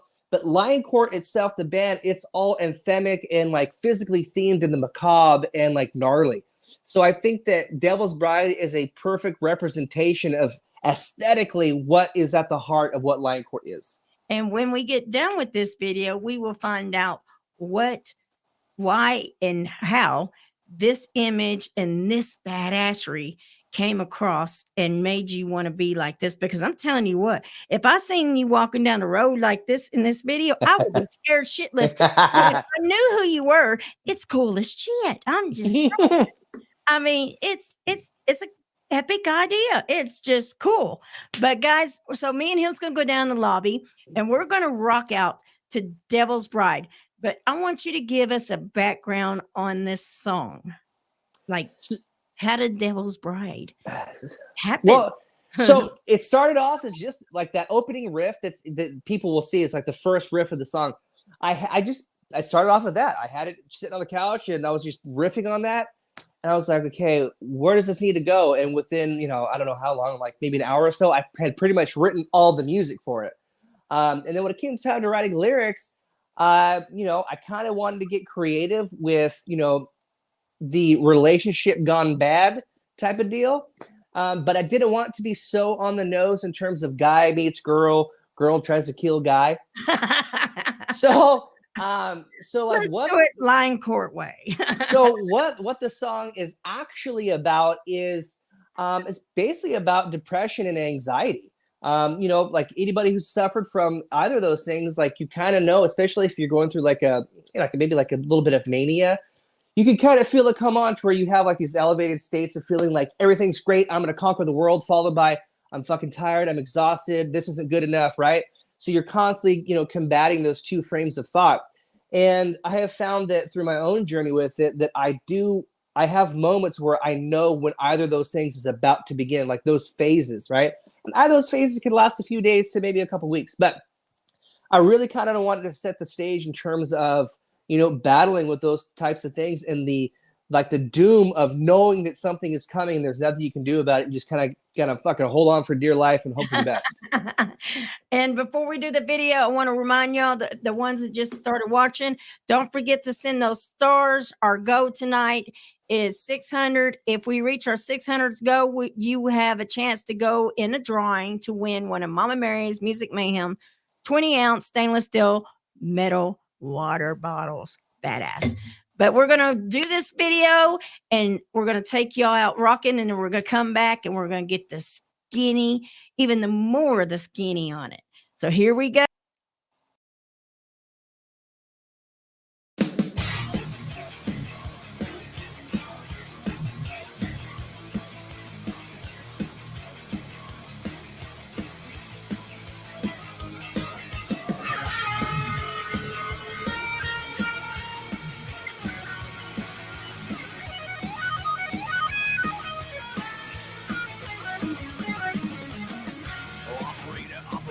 Can't you pick up the phone? I just get like a house in the assaulted home. The lights flicker, hockey starts a race. God, please get me out of this darkened space. I can't take it, I fall to the floor. With bated breath, I stand up to reach for the door, but she's waiting to my surprise. She digs in and greets me with haunting eyes. She comes tonight.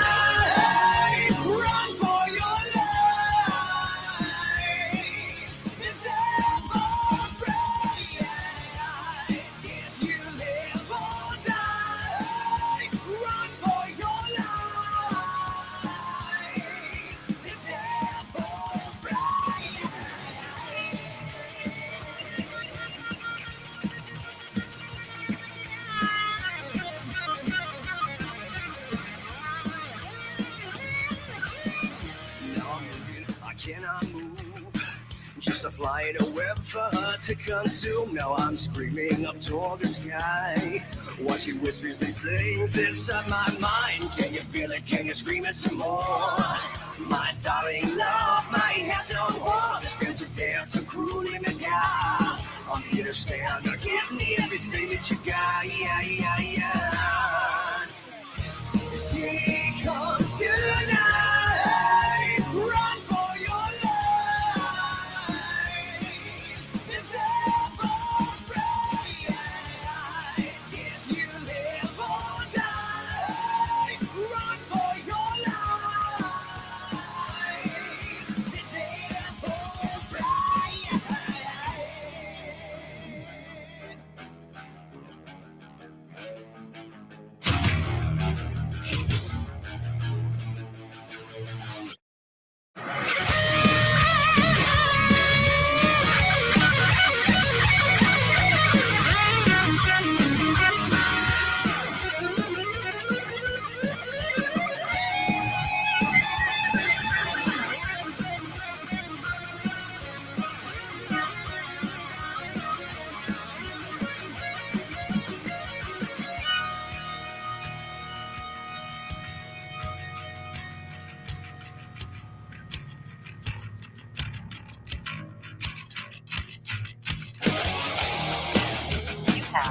one is voice message.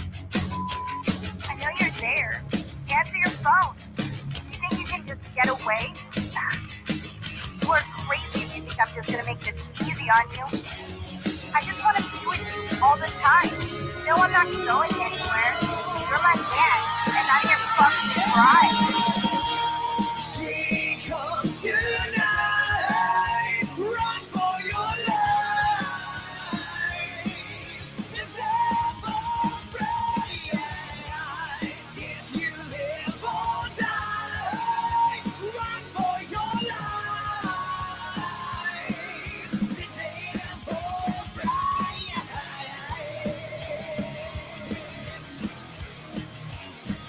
The devil's bright.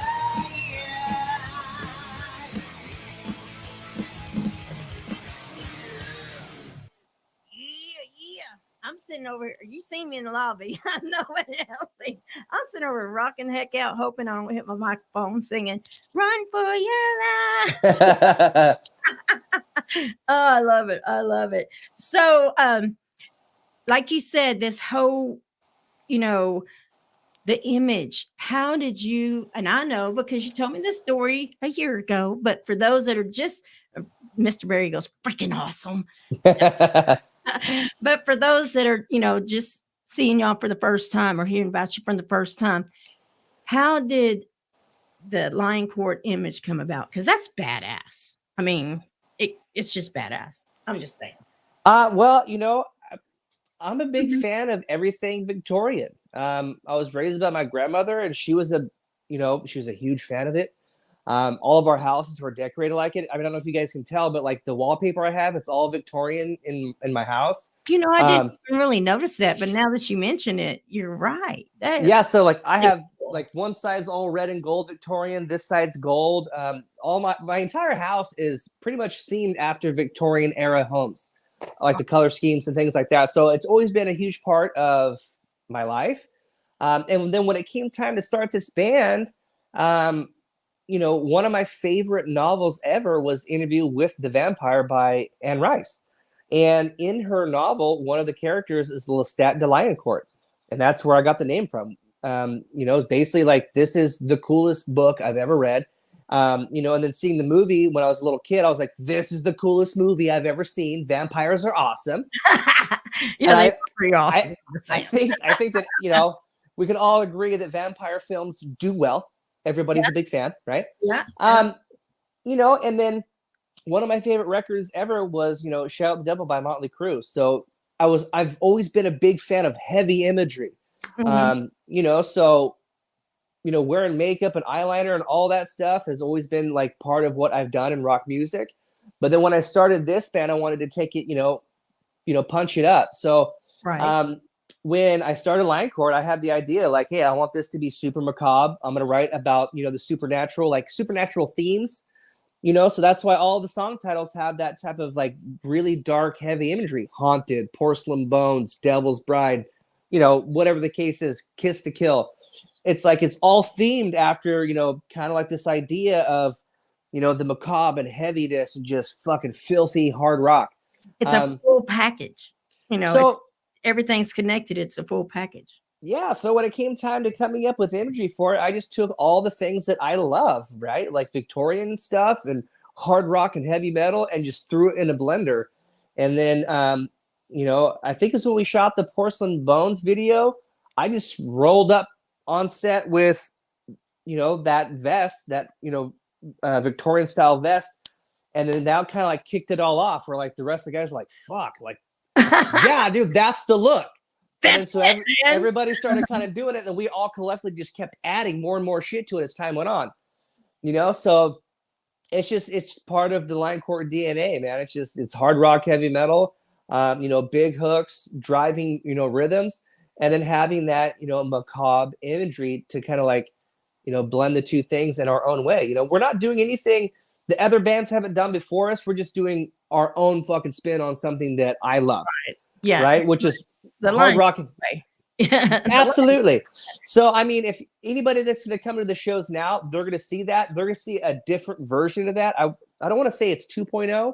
It's just different. It's like, it's kind of how I wanted it to be in the beginning. So what I'm presenting now to everybody in the Lioncourt live show is a refined version of how I think that everything should be presented. So it's still a great time. Still going to be heavy imagery. And the further we go, the more stuff I'm going to be adding to the live stage show. So it's all good. Like we're having so much fun right now. In 2023, I'm excited about playing music again because 2020 like really just chopped me at the legs, right? Right. So and it's taken this long to get the wheels turning and getting the right people and everything. And now I finally feel like, all right, I'm ready to fucking kick everybody's ass to show the world that hey, Lioncourt's we're gonna show you what's up. Right. So during COVID and all that, did you use that downtime to like write music? Like you said, take things to the next level or figure out something you want to add when you come back live.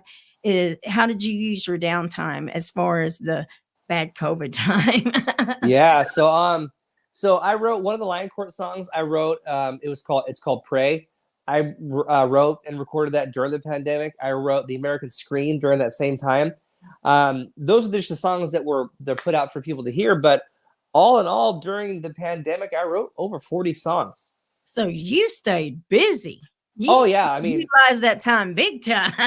Yeah, I was just like, I was kind of like that angry teenage kid again, to where like throughout the whole thing, I was just pissed, just like a perpetual state of angry.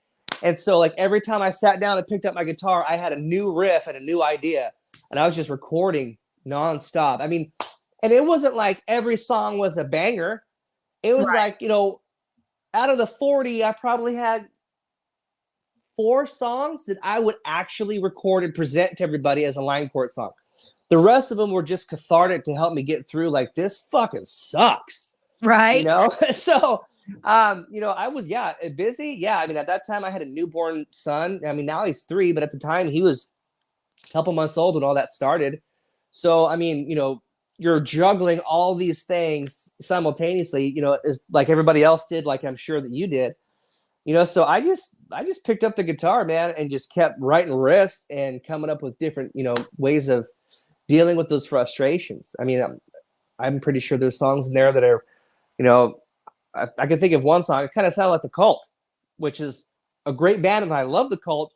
It's not a Lioncourt song, but Right. it was something I wrote. I got done. I was like, had tambourine in the hook and had all these like, like little lead things. And I was just like, dude, this is like Sonic Temple. This is sick. Can't use it for Lioncourt, but I was still stoked on it.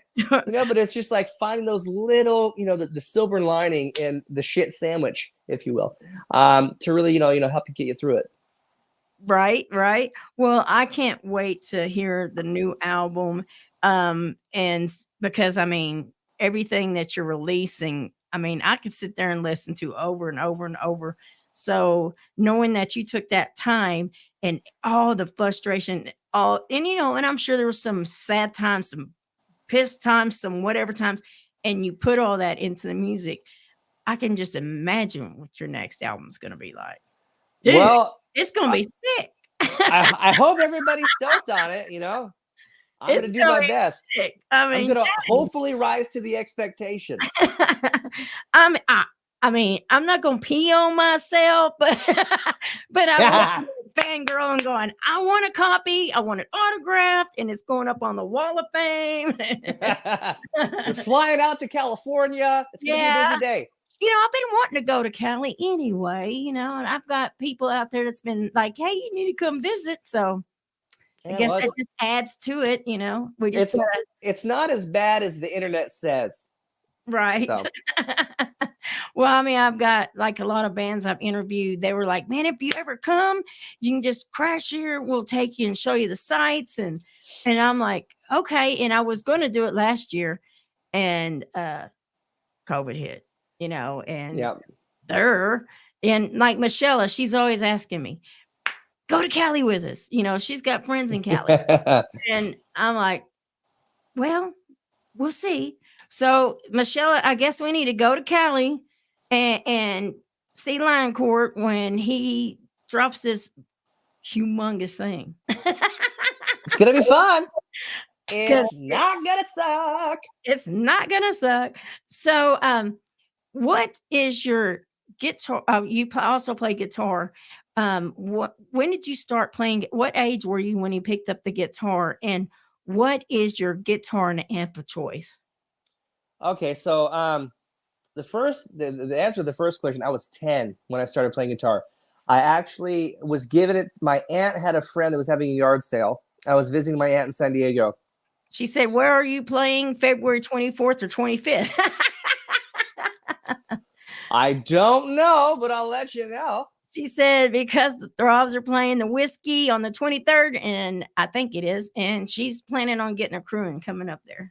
Well, I'll see what I can do. I'll talk to my people. They'll call your people. We'll make it happen. There you go. So for the guitar thing, I was visiting my aunt in San Diego, and she took me over to her friend's house that was having a yard sale. And I was like, "Oh man, you have a guitar? That's so cool!" And it was like this little black harmony guitar that I think you get at JC, or you used to be able to get it like JC Penney's. Right. And she had this little tiny Squire amp, and she was like, "Oh, you like that? Just take it." I was going to sell it for like $10. Not a big deal. Just go ahead and take it. So I was like, "Oh, cool." So I got that guitar when I was 10, and that pretty much began the journey of me sitting in front of my little radio in my bedroom and trying to figure out the sounds that were coming out of the okay, that goes here, I think, and what is that? I don't know. And like literally that's how I started playing guitar. Was, I had this guitar and I sat in my room and tried to create the sounds that were coming out of the speakers. That was pretty much it. Now to go to amp and guitar of choice, I mean, you can't see it, but I have a Mesa Boogie rectifier. I got a 5150. I got the EVH 5153. I got a Marshall JCM 800 lead series back there. I've got a Friedman. I have like 10 different amps. I'm a big gear guy. I think they all serve a purpose, but I mean, if I'm gonna create tones for Lioncourt, I'm probably gonna use my EVH 5153. It has the EL34 tubes in it. I'll probably use that with a pedal with a boost, and then I'll either use the EVH 5153 EL34 cab, or also know that the 5150 EVH cab 4x12, I think it has like the Celestion G12s in it. It's killer. So that would probably, if I'm writing stuff for Lioncourt, I'm trying to achieve like a modern hard rock tone, I'm going to go with the 5153. I mean, Mesa's great. I love a dual rectifier. I mean, it's a classic sound. I mean, freaking every Metallica, riff was pretty much Mesa Boogie. Mm-hmm. So it's a staple. You have to have one. But for what I do, the musical climate, being 2022, 2023, and trying to stay modern for what I try to accomplish with Lioncourt, I'll probably use that. And then for guitars, I got 2 Les Paul standards over here that I use both of those in the video for the American Scream. So I'm a big Gibson guy. I mean, I also have the Matt Heafy 7-string that Epiphone did. But, I got LTDs, I got Schecters, I got 7 strings. But if I'm going just straight up rock and roll, writing stuff for Lioncourt, I'm probably going to use one of my Gibson Les Paul standards. Tuned down. Michelle said 1959 Les Paul Blonde. Oh, yeah, I ain't got that kind of money, but I do have a nice one it's not entirely blonde, but it's in the American Scream video. It's like the lighter color one. That's a 2016 HP Gibson Les Paul standard. But definitely use one of those dudes, Gibson Les Paul with the EVH. It's probably going to be my thing. And then I always tune everything. All of the Lioncourt stuff is tuned down a half step and then drop. So it's like drop C sharp. So if you're trying to play a Lioncourt song, like that's the tuning. I do everything half step down and then drop tunes. I couldn't sing as high as you do to do a Lioncourt song. Well, if that's the case. Now I might do it in my office with my headset on and nobody can hear me. That would be something. Well, I mean, it's definitely a work in progress. I mean, for anybody who's trying to do the thing. But if you're trying to sing high, I think on the Bed of Bones song I'm going to put out, in the chorus, I sing a C sharp 5, which was it's fairly up there for a dude. Yeah. So it's a good one though. Sure. So, but it's we've already played that song live, so you know it's tried and true. It's already been tested, so it's no recording trickery. I'm singing it. Come to a show. I'll sing it for you. And you'll see it. You'll see it. Absolutely. So what would you like to say to your new fans and the fans that are watching, or someone that might watch this later that might be a new starting out artist that is, they're just getting started and they're really wanting to do this? What kind of advice would you give them as far as, how can they, give them some advice of how they can, beat the grind? You know how it is. For anybody who's starting out, I think the biggest thing, I mean, it's worked for me to a certain degree, is you have to be relentless. You have to be absolutely unwavering in your goal mindset, because in music, I mean, a lot of people are going to write you off. A lot of people don't want to believe that anybody's saying, oh, you're never going to make it, or that's a waste of time, or get a job, or whatever the case is. Never allow people to, throw doubt into your own mind in terms of what you're able to accomplish.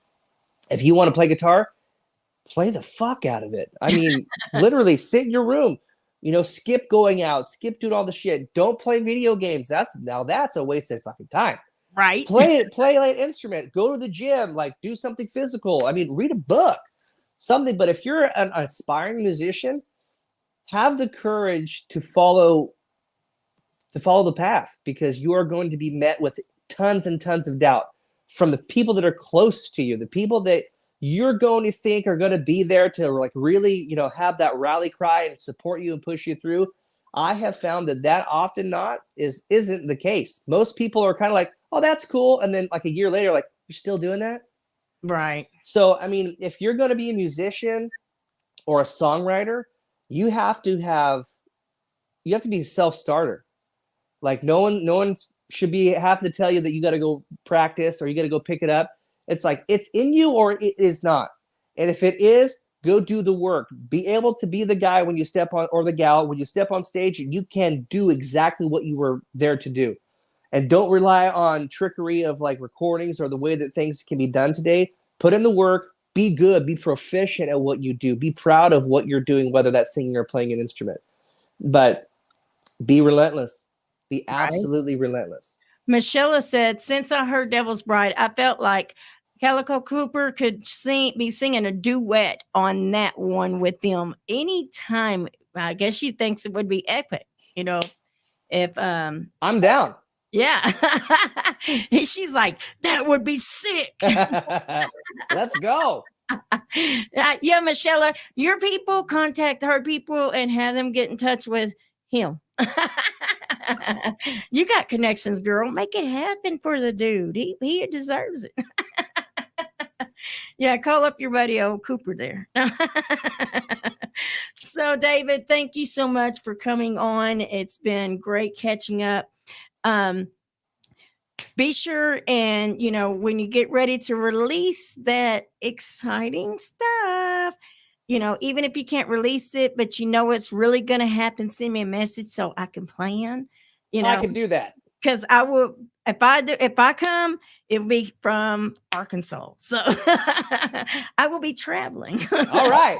I can do it though. Absolutely. Thank you so much for having me on again. No problem. No problem. And we will continue to follow you and everybody. The links to his YouTube, his website, his tree link is in the you just go to that link tree. I said tree link.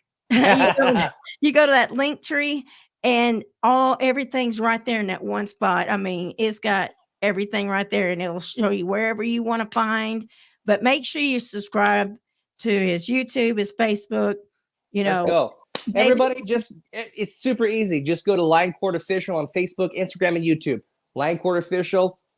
Let's go. Do you have a Patreon or something like that, brother, that you want? Okay. No, man. All I'm here for is to give out the rock. Okay. You guys want to receive the rock? Come to me. That's right. You heard him. and I'm gonna make sure one day you can meet Mr. Barry. Give me an advance warning on that bad boy. I gotta throw on the raincoat, okay? Gotta cover up the boots.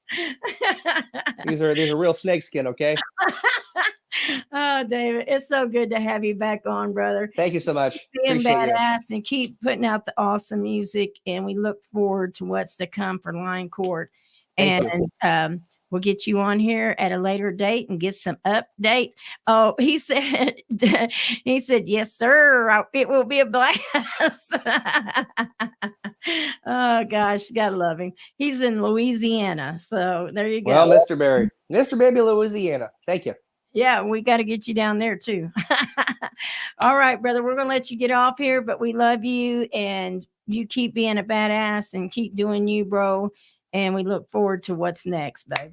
Thank you so much. Appreciate you. Thank you. No problem, brother. No problem at all. Have a good Bye. one. I just love him. I love when I get these artists on that I have had a chance to interview, you know, when I was first starting a podcast and stuff, and it's been going for a couple of years now. Now I get to get them back on and get some awesome updates, and it's just awesome. I mean, go check them out. Go like, love, follow them. I mean, you've seen it. Epic music, epic person. You know, both of these artists that I interviewed tonight, just really all about their fans, all about giving y'all great product to listen to, bringing y'all some great music. And, you know, it's just really cool. So next week, next Tuesday on the show, we have Ronnie Monroe, formerly of Metal Church and formerly a Trans-Siberian Orchestra. And we have another artist that I interviewed over a year ago. And they recently just put out a new album, new single, new album. And their story is really just amazing. And that is the Mendenhall Experiment. And I'm really looking forward to that. And I will put it on the Momma Mary page tomorrow night. I will drop the biography that was done on Brandon Mendenhall. And you will see what I'm talking about and what this artist and this great person has overcome just to be able to do his dream and be the artist that he's always wanted to be. And it's helped him, you know, he's a true inspiration. I'm just going to leave it like that. And it's going to be great. Let's see. Mr. Barry said, tried to send you 1,200 stars, but none of my stuff is updating. She said, oh yeah, they are bad. Oh yes, Brandon is badass. They are. And I can't wait to have them on. Now, guys, I know some of y'all were trying to do stars tonight. Go to the Mary Hope profile. I think that's where the stars is at. Go to the Mary Hope profile. And if you watch this at a later date, you can watch it on your phone. On your phone, it will show where you can send stars. You can send stars. Even after this isn't live, you can send stars. And if you can't, then we will keep, you know, because each week we said we were going to set, you know, a level and it was going to go up each week. We'll keep the level the same, but I really would love to be able to Sunday announce a winner for this bad boy. So update your stuff, refresh your stuff. But we have a lot of good things coming up. And next Tuesday, if nothing happens, my co-host, Miss TT, will be back. And we are excited to have her back. She's been handling some family stuff and we have missed her. And we are excited to have her back. So, and I'm talking to a good friend of mine who was on here tonight. And seeing if she wants to do a little something. And if she does, I will let y'all know and we will update you there. But we are trying to take things to the next level. And it's happening. It's happening. So guys, we thank you for watching, and those that are watching that weren't able to watch it live or watch it later, thank you. And make sure that you follow us on YouTube. Make sure you follow us on Facebook. Even if you watch, go and follow the Facebook and go in over to the YouTube. Even if you don't watch it on YouTube, you prefer to watch it on Facebook. Go over to the YouTube, hit that subscribe button, because the more subscribers that we get, the more traction we get, the more things that can happen, and the more things that we can make happen for y'all. So we love y'all. Yes. But we love y'all. Thank you for watching. We want to thank our guests tonight, Miss Jasmine Cain and David Lioncourt. And we look forward to next Tuesday. But I will let y'all know. I will keep watching this video and see if we get stars. And if we reach that 600 star goal, I will put an announcement up letting you know we reached that goal. Show you the screenshot. And then we will put, if you are watching tonight or you left a comment, now make sure if you send stars, you comment so we know who you are. And if you comment, we will put your name in a hat, and Sunday we'll be doing the drawing on Sunday Fun Day. We love y'all. Until next Tuesday or Sunday, peace out. Keep rocking. Stay safe, because Mama said so.